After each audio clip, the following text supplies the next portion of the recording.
بسم اللہ الرحمن الرحیم نحمدہ ونصلی علی رسولہ الکریم۔ 1 منٹ کا مدرسہ، سبق نمبر 74۔ الحمدللہ سبق نمبر 74 ہے، اور ہر سبق میں 5 چیزوں کا تذکرہ ہوتا ہے۔ ترجمہ نماز، ایک سنت، ایک کبیرہ گناہ، گناہ کے نقصانات، طاعت اور عبادت کے فوائد۔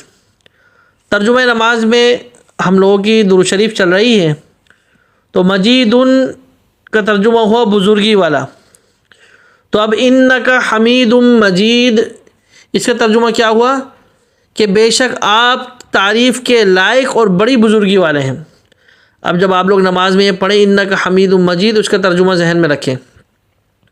ایک سنت، کل بیت الخلاء کی یہ سنتیں بیان ہوئی کہ پہلے نمبر پہ کہ بیت الخلاء میں داخل ہوتے وقت پہلے بایاں قدم رکھنا۔ دوسری سنت کے سر ڈھانک کر اور جوتا پہن کر بیت الخلاء میں جانا۔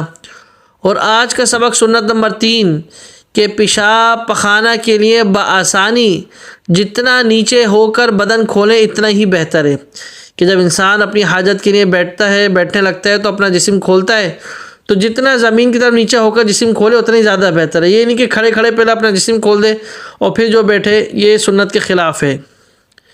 ایک کبیرہ گناہ، بڑے بڑے گناہ جن پر سخت عذاب کی وعیدیں آئی ہیں، ان میں سے ایک بڑا گناہ ہے کہ کسی کو برے لقب سے پکارنا، جیسے او اندھے، او لنگڑے، او موٹے وغیرہ، ایسے لقب سے کسی کو پکارنا۔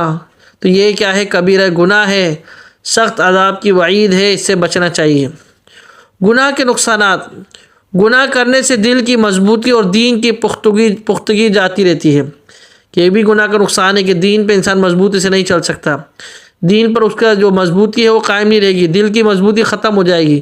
تو اور کوئی شخص چاہتا ہے کہ اس کی دل بھی مضبوط رہے اور دین پر بھی وہ مکمل طریقے سے استقامت کے ساتھ چلتا رہے، تو گناہوں سے بچے۔